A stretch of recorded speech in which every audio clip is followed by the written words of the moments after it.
is certainly exciting much earlier than usual, and face it, it's because of Donald Trump. Inspired or disgusted, he has many of you thinking or arguing, and he has the media in high gear. Now, he got to where he is in the race to this point by being an outsider with a lot of fame and furor, but no real shot, who then shocked the political establishment by becoming the face of the GOP's discontent. But tonight you're going to see a different Donald Trump, a front runner, someone with something to lose, with a growing weight of expectation to not just be loud, but to be a leader for his party and maybe even beyond. So tonight, listen to what he does and does not say about immigration, trade, jobs, ISIS, all the big issues, and even the straight talk he has for the Pope. And you will get a look at the personal as well, how he feels about his family being exposed to the toxic political environment and the role his wife may play in the days ahead. Now, this conversation couldn't come at a better time. Our new CNN ORC poll shows Trump within striking distance of Hillary Clinton, where the presidential election held today, just 6 points behind the Democratic frontrunner. So, you think you know what he's going to say about that poll? Huge? Prepare to be surprised. So we have the polls and politics, we have policy, and then we have the personal. They're all P's, and we'll jump around as seems right to you, okay? That's fine.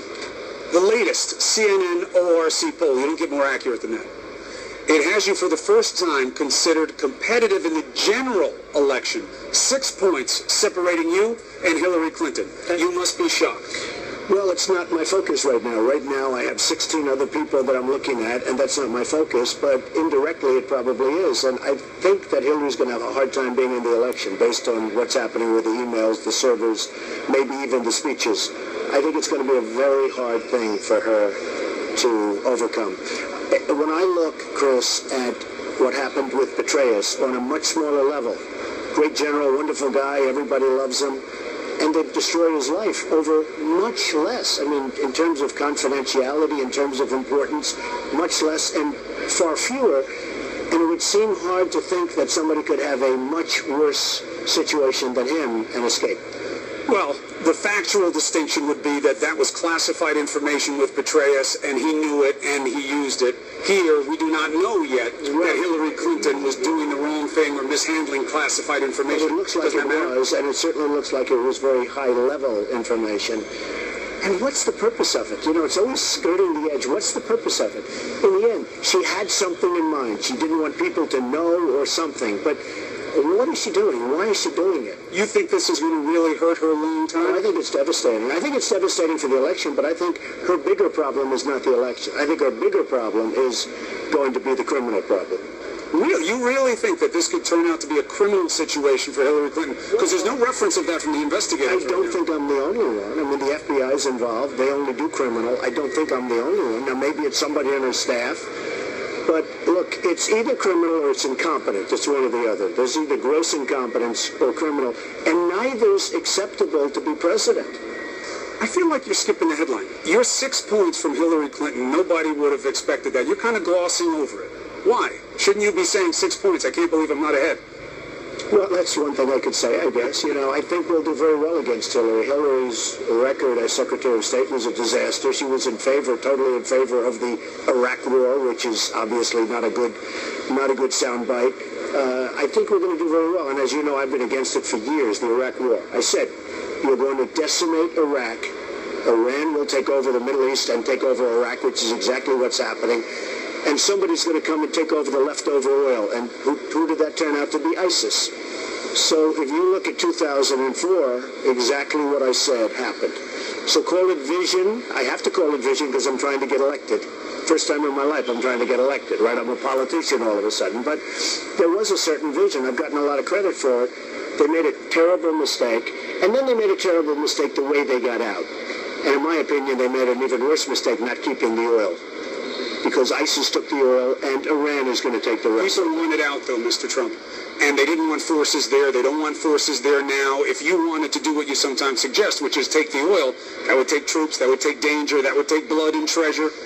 Well, I'd like to take the oil, and I'd give a lot of money to the people that were, to the families of the people that were killed, to the incredible wounded warriors that are all over the place. I love these people. These are the greatest people, and they're living in hell.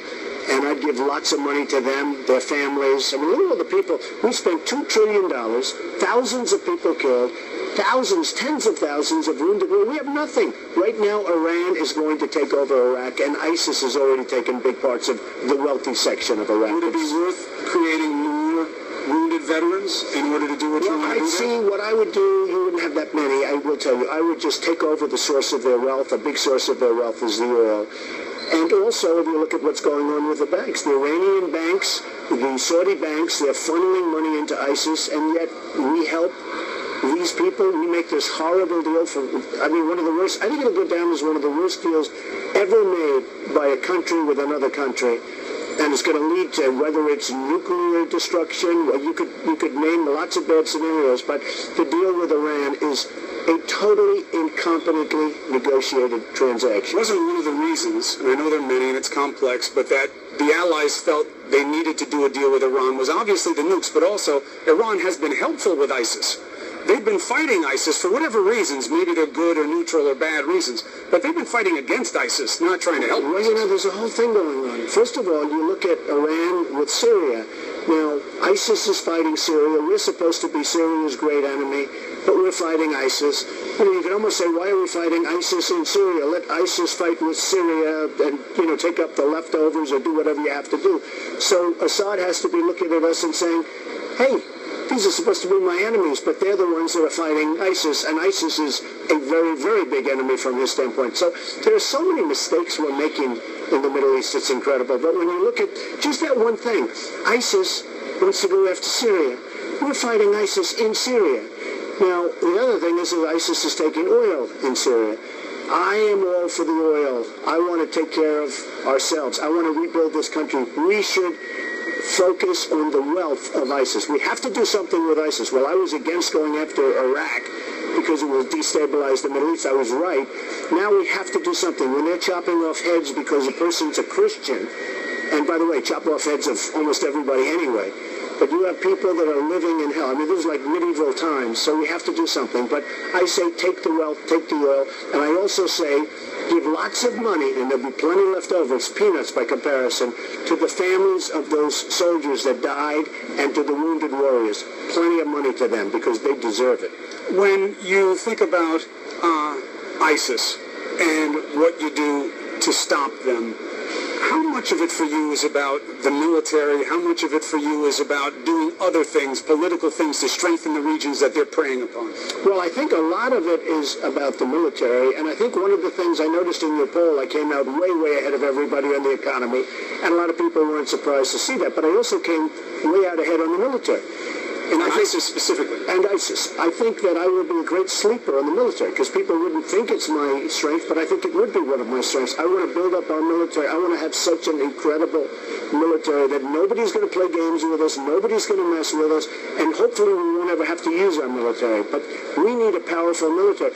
Being in the real estate business, I get so many listings of bases, Army bases, Navy bases, you know, there's so many all the time, bases for sale.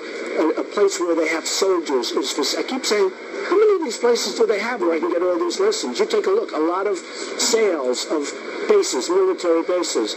I would build up our military so strong, so powerful that nobody will mess with us. And I think actually that will be the thing that I will be really just about the best at. So does Donald Trump really think that the United States isn't the strongest military